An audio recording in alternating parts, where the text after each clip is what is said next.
Hey everyone, Nathan here, Absurd Being.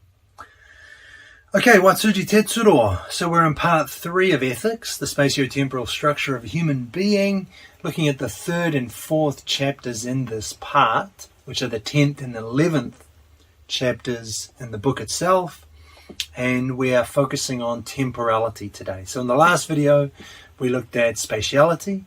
In this one, we're looking at temporality. And we'll touch on chapter 11 at the very end, which looks at the way space and time are related. But that's just a very short, it's going to be a very short part of this video anyway. Mainly we're going to look at temporality. So to the first part, the temporality of NINGEN Sonzai. Now the first thing you'll be thinking is, what is Sonzai? So I haven't talked about that at all. Watsuji does define it at the beginning of the book and uses it all the way through as this phrase, Ningen Sonzai. I haven't, but he's kind of forcing me to bring it up here by putting it in the title of the chapter.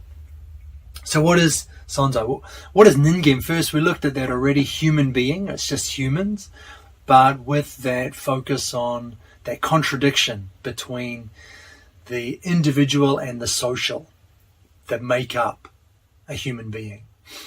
So that was what Ningen was. Sonzai comes from two words, son and zai.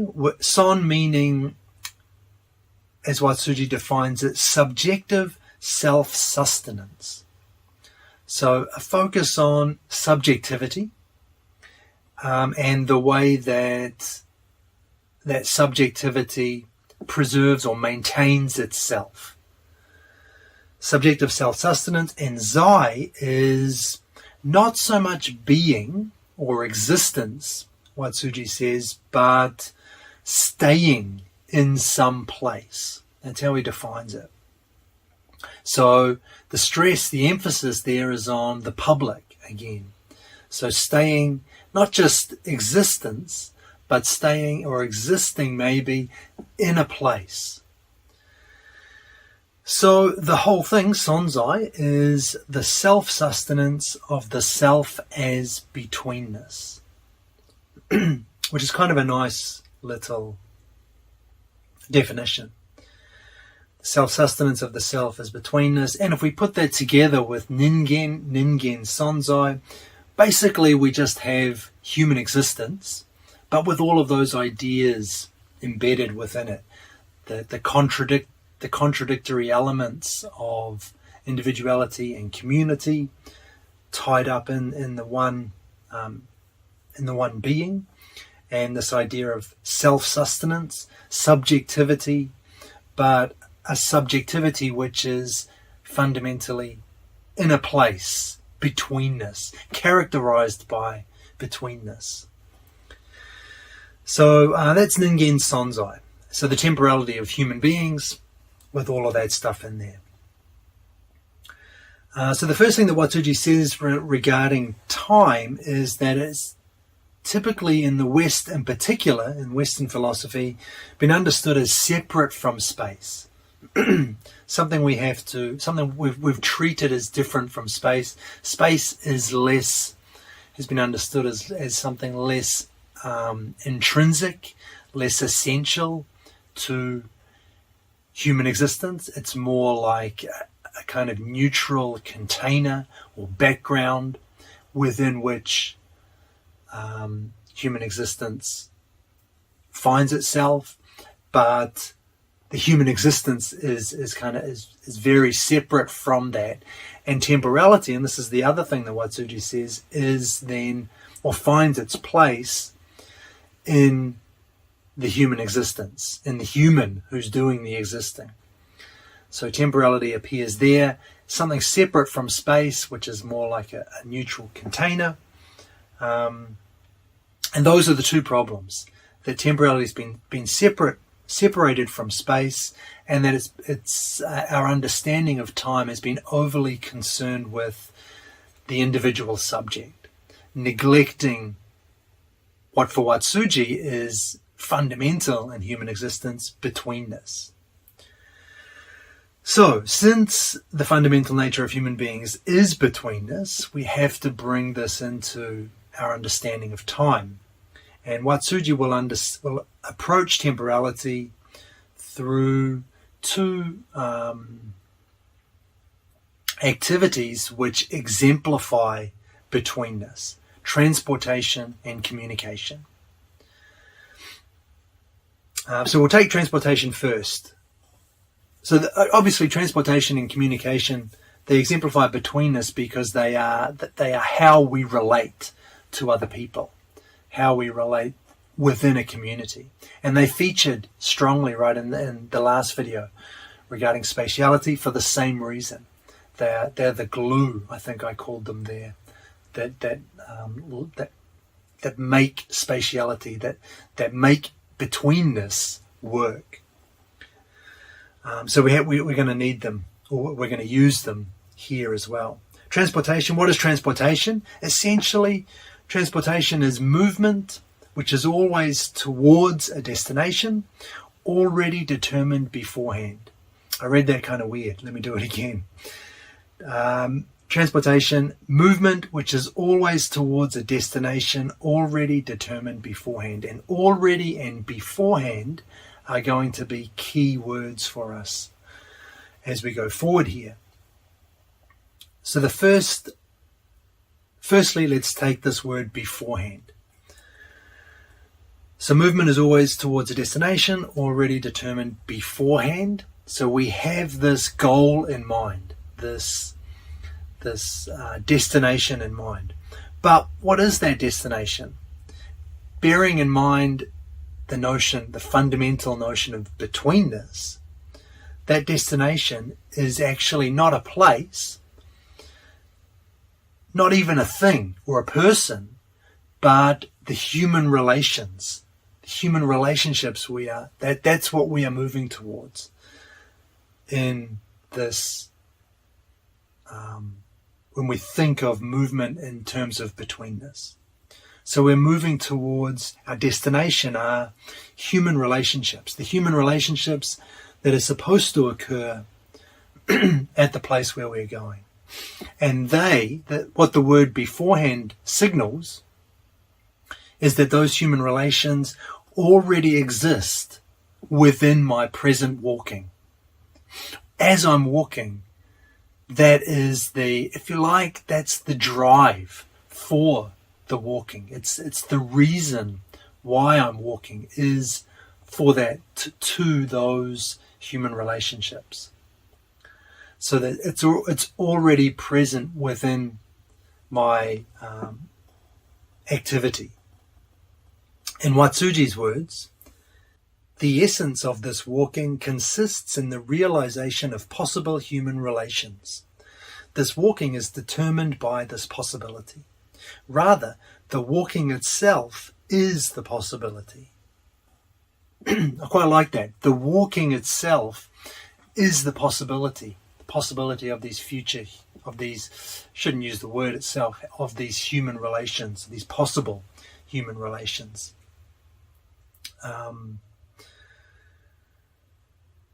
And so, the walking is that possibility. How can that be? Because we're trying to understand this through Sonzai, subjectivity. So in the same way that we tried to understand spatiality through subjectivity, remember our bodies were fundamentally subjective. The same thing here. Our activities are fundamentally subjective. That's how we have to understand them. That's what makes this phenomenological. That's what makes Watsuji phenomenological for me. And where he kind of crosses that line a little bit when he tries to incorporate Buddhist metaphysics, I think is a mistake. But I've already talked about that, so we won't go down that path again. But so the walking itself is this possibility because we're understanding that in terms of subjectivity.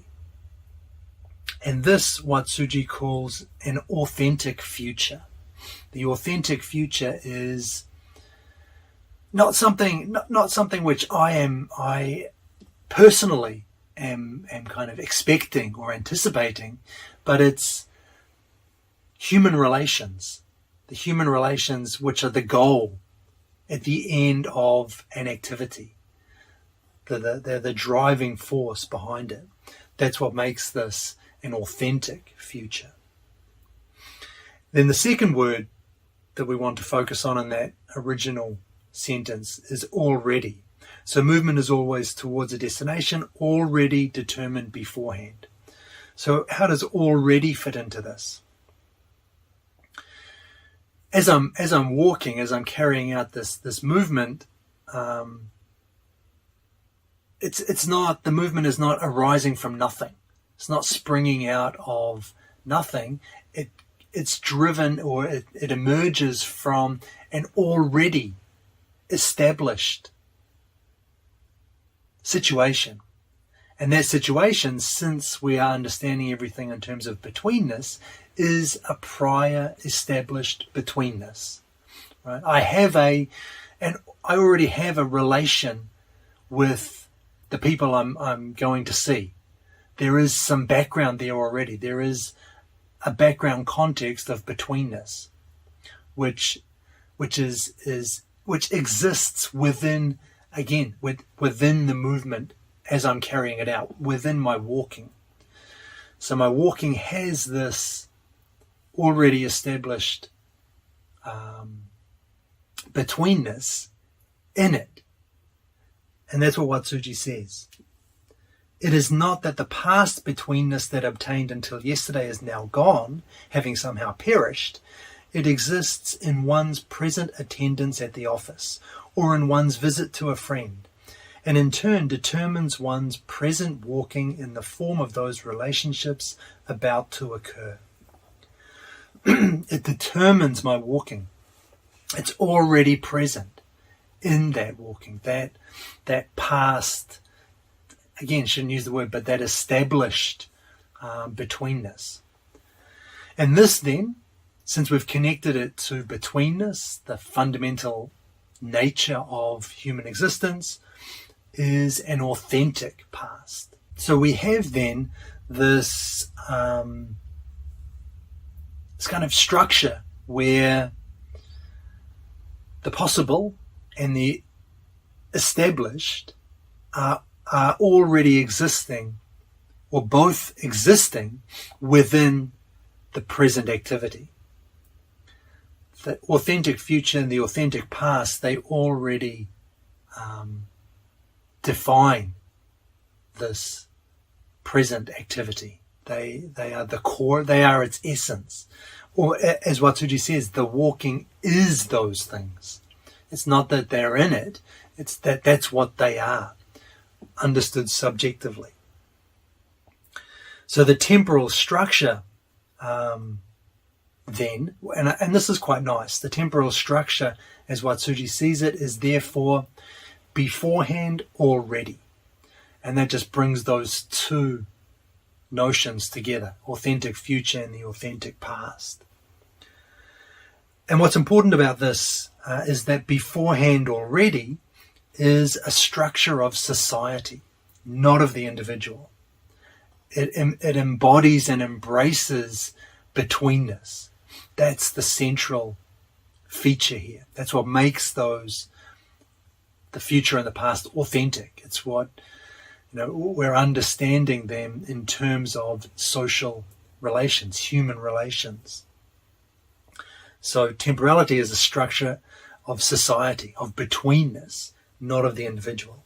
And that's how it differs from anticipation and memory, which are the two ways in the West anyway, we've traditionally tried to understand the past and the future through anticipation and memory, but they only relate to individual consciousnesses. And that's their failing for Watsuji. They don't grasp this, they miss this deeper, more fundamental dimension to human existence of betweenness, community. The already established betweenness is not merely the memory of I, but rather socially established NINGEN Sonzai. And the possible betweenness is also not merely the anticipation of I, but socially possible, NINGEN Sonzai. Nice. So that's pretty good, right? So that's a good way to analyze temporality, I think. And he says exactly the same thing for communication. He doesn't go into great detail on this, and I won't either, but you can draw the exact same conclusions, follow the same paths when you in thinking about communication. Watsuji's example is writing a letter to someone. That's an example of communication, and we can see those. We can see how that activity is framed by those two betweennesses: the established in the past and the possible in the future, and how they define the activity itself, which makes up the communication, whether it's writing a letter, writing an email, or even dialogue. That's still those two beforehand already. That structure is already is embedded in that activity. Communication. Cool. So what's the structure then? Let's have a look at the structure of temporality in NINGEN Sonzai. So we're talking about human existence, and the fundamental law of human existence is this double negation, this double movement, negation of community, negation of the individual, and essentially the way that, or importantly, the way that we're moving from emptiness back to emptiness, or back to emptiness. So there's kind of a circle. We're completing a circle. We're coming back home. We've described this as a return. This double movement is actually a return back to where we started, which is why what makes it authentic for Watsuji, because it's a return back home, back to our original point. So that's NINGEN Sonzai. That's human beings. That's what humans are fundamentally. What about temporality? Well, we should see this same feature in temporality. It must fit in with that fundamental nature of humans. So where is it? In temporality, we've already seen the same movement. We've seen as Watsuji says, an incessant movement from an established betweenness to a possible one. So there is that sense again of returning to the start, from betweenness to betweenness. And moreover, there's also a double negation in this movement, which we'll talk about in just a minute. But perhaps it's enough for now to note that the fundamental structure of human existence is that return back to our starting point, emptiness. And we've got that same feature here in temporality. It's a return to betweenness, an established betweenness to a possible one. Cool. So temporality essentially then is the manner in which, as Watsuji uses the phrase, absolute negativity exhibits itself. So I've already complained about absolute enough. I won't continue that line of complaining, but let's just say negativity for the sake of argument. So temporality is the manner in which negativity exhibits itself. It's the way in which human beings exist. It's the process of existing as a human being. It's just what it is to be a human being, which is why this is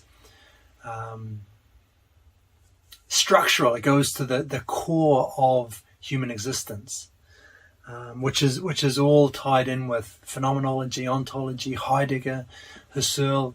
It's all in that vein, right? In that same vein. It's what it is to be a human being. In Watsuji's terms, to be that negativity, that double negation. So this manner in which this negativity exhibits itself, there are three aspects to it.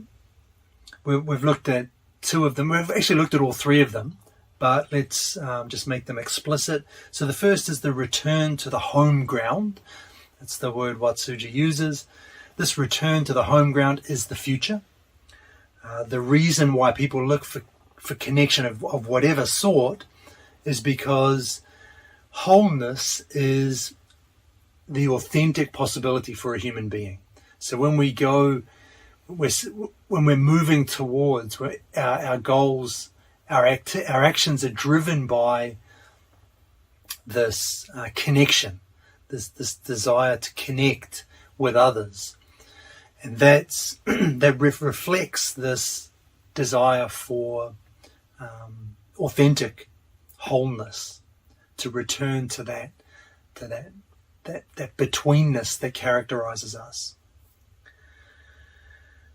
And this is infinite. This is an infinite task. Briefly talked about that before, but in another video I remember bringing this up in some context. It's never realized. And this search for that wholeness, it's never complete, because it's always ongoing. As long as you're alive, as long as you exist. Remember, what it is to exist is to be temporal. And that means that as long as you exist temporally, which means with this authentic future. So it's something which can never be satisfied. If it's satisfied, if you're able to absolutely and completely achieve wholeness, you're dead. You're not existing anymore. And I really like that. That's a central aspect of phenomenology and ontology in terms of Heidegger and Sartre and those kinds of people. And it comes up here as well. It's a never attainable future, a never attainable goal. So it doesn't exist, or it doesn't exist yet. And that's the negative in this movement. So the negative in the future, in this movement towards a possible betweenness, is that it doesn't exist. And the second element is the home ground, which is the past. The home ground we've come from, the established betweenness. And this is also infinite. How? And this is kind of goes against a lot of what we tend to think about the past. The past is fixed. It is what it is, right? Sartre, it's being in itself. It's the perfect example of being in itself. It's completely fixed, cannot be changed anymore. It has no possibility. It just is what it is. But Watsuji is saying the opposite here. It's infinite. It's not what it is. It doesn't exist yet in the same way that the future doesn't, but for a different reason. And the reason is that it demands realization from us infinitely. And you can see this in Sartre as well, actually, where he talks about the past being something we have to sustain. We have to keep it alive. It only exists if we make it exist. It doesn't exist on its own. It exists only through our continued effort. And that's what Watsuji's saying. Demands realization from us infinitely. In every act, we are affirming that established betweenness. And so that's why he says it doesn't exist. It also doesn't exist yet. And there's our second negative movement. So remember we talked about the double negation in human existence, the negation of community, negation of the individual. We've got that same double negation here. negation of the future, which is never realized, and the negation of the past, which is continually having to be realized. Nice. So we've got those two negations, the past and the future. And the present then, as the third element here, the present is the place where the future and the past are unified in a field where one is about to come to the home ground and where one has left that established home ground. And the place where we're coming to is actually the same place. It's a return. So the present then is this unity, a unity of the possible betweenness as well as the already established one. And that's as nice a way of putting it as I can think of. Present is this unified field, bringing those two together, unified in a current activity, which is essentially defined by these two framing betweennesses. And what's intrinsic to this unified field is that double negation, the double negation of both the future and the past. Cool. So that's kind of the structure of temporality as it relates to human existence. One thing that I will note here is that Watsuji starts using this phrase, non-duality of the self and other, when he talks about authentic wholeness. He hasn't done that before. He starts using, I don't believe he's done it before. He starts using it a lot here. And it's good because it does capture that element of wholeness, and it brings it into a concrete kind of situation where self and other, the way that there is no duality there, we're understanding when we complete that second negation, we come back to emptiness, to this place of to seeing ourselves not as individuals but as a whole, or as part of a whole, originally. And that's a fine way to talk about it, non-duality of the self and other. The problem is that it's such an obvious tie to Buddhist metaphysics. Again, that idea of non-duality, it's a very traditional Buddhist concept, but it's again sliding into metaphysical territory and just works at complete odds with Watsuji's primary goal, I think, and then his whole philosophical approach. So it's just another example of the way that Watsuji tries to walk that line.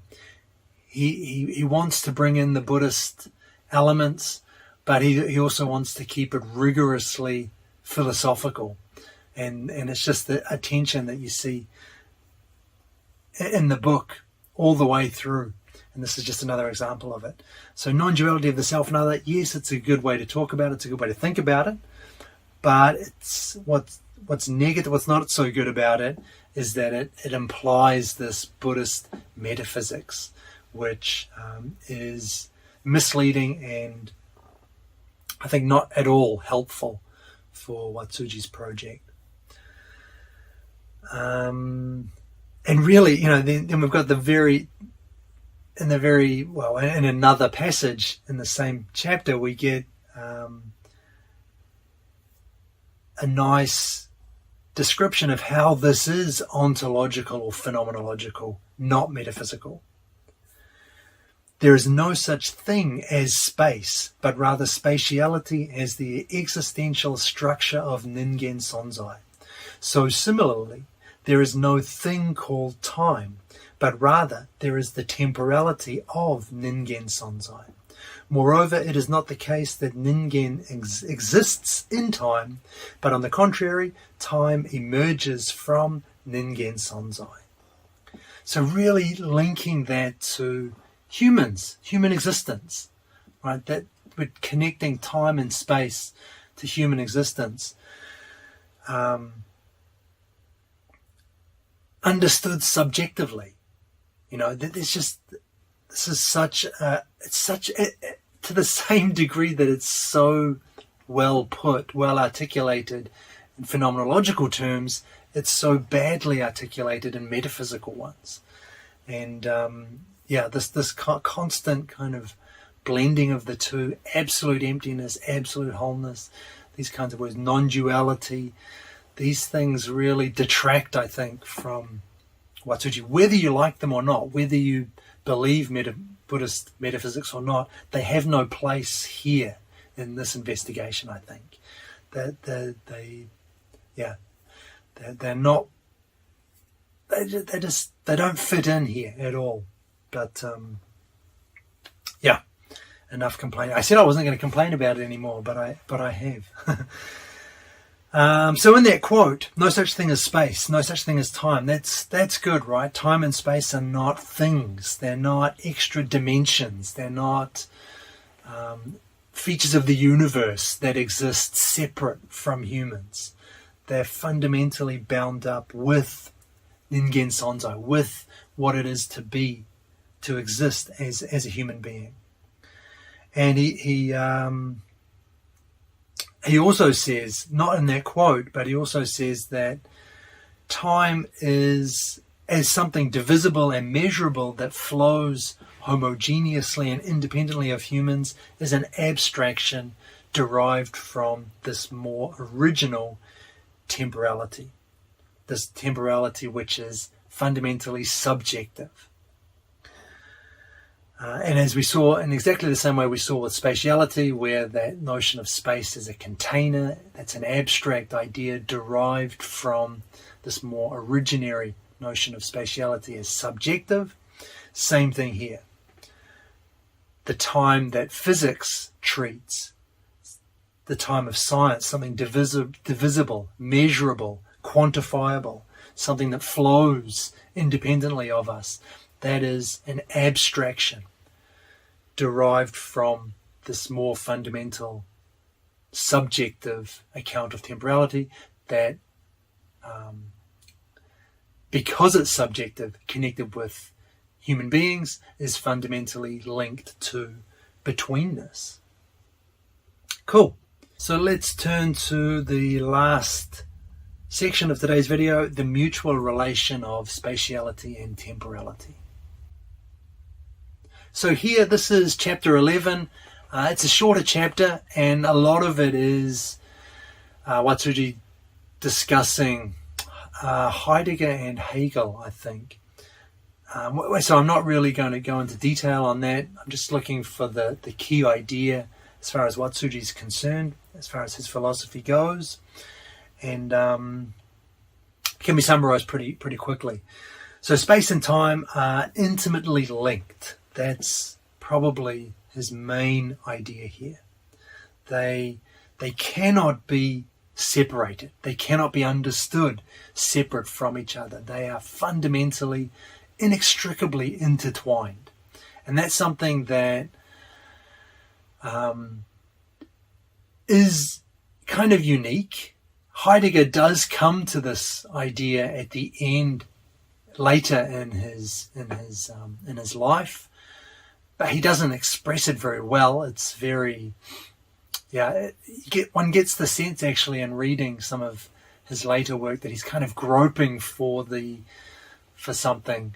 deeper insight with regards to space and time, and doesn't really find it, I think. Doesn't really find anything satisfactory anyway. When I read, there's a short essay called Time and Being, and that he just creates all of these new words to talk about what space is and what time is, and it's very abstract, almost abstract. It's very kind of really tough to get anything concrete from it, as opposed to Watsuji here. So props to him for that. So space and time are intimately linked. Spatiality, which is interconnected acts of human beings, can only arise through temporality. Right? You can only have interconnected acts of human beings in a society, which is what spatiality is, if you have temporality as well. So you need that in order to exhibit spatiality. And vice versa. Temporality, the movement that unites human beings, can only arise through spatiality. We're talking about uniting human beings, this, again, back to betweenness, that the movement that ensures that affirms that brings it about, which is temporality, can only happen if there is also spatiality, if we also exist in space. So yeah, space and time are two ways of grasping the same structure, two ways of understanding the same thing. What thing? That fundamental law of human being, what it is to exist as a human. And they do not subsist independently of one another. He also says that human existence is spatial when viewed statically, that is to say, kind of spread out. Subjectively, of course, always subjectively, but we can understand human existence in the static sense of being spread out, which is spatial, and it's temporal when viewed dynamically. So when we look to grasp human existence through its movements, through its activities, then we come to this, we see this temporal picture. But they're two sides of the same coin. They both fundamentally define human existence. And both, of course, in that they're so connected with NINGEN Sonzai, what it is to be a human being, they're characterized by these movements of negation, which we've talked about, no end. Cool. Let's hit a summary. So first we looked at temporality. Temporality could be understood through transportation and communication. The reason Watsuji does that is because these are both ways in which betweenness features, or ways which facilitate betweenness. So temporality must be connected through them. It must be connected to them, and it must express itself in them. And when we looked at transportation, we saw the authentic future, which was this beforehand. This was the possible betweenness, which we were moving towards, but which was in the present act. We also saw an authentic past, which was the already in that original proposition defining movement. And the authentic past was just the betweenness, which is, to use the word, retained in the present act, but which is already established, previously established. So this gives us the formulation: temporality is beforehand, already. And it distinguishes, this expression distinguishes itself from memory and anticipation, because those two aspects are connected to the individual. They're primarily related to individual consciousnesses, whereas what we're looking at here is temporality from the perspective of betweenness, because that is what it is to exist as a human being. The structure of temporality then was this movement from an established betweenness to a possible one. And the parallel there was with the movement of return in the fundamental law of human beings. They return from emptiness back to emptiness. And this whole return is carried out through a double negation. And as far as temporality is concerned, Double negation plays out in the future and the past, which do not exist yet and which are unified in the present. Finally, we looked at spatiality and temporality, and we just described these as being mutually interlinked. So each can only arise through the other. We have to understand them as a totality, as a whole, spatio-temporal, not as separate features, one being more intrinsic than the other. Both are fundamental to human existence, and that means basically they are two ways of grasping the same structure. The structure of that double negation, which is at the heart of the human being. And that is us for today. Cool. So that's temporality, that's spatiality and temporality and spatio-temporality together. Obviously, this is different from space-time of physics, right? Einstein, I'm thinking of Einstein there, space-time, the way that physics has kind of put them together. It's done that, it's the way that physics has done that for a different reason than what Watsuji is talking about, and they've done it in a completely different context. They've merged space and time as these abstract forms, which is completely different from what Watsuji is doing. So the spatio-temporal structure we're talking about here, completely divorced from space-time of physics. Just thought I'd mention that at the end. But that's it for me today, guys. Thank you for listening. I hope it helped, and I'll see you in the next video.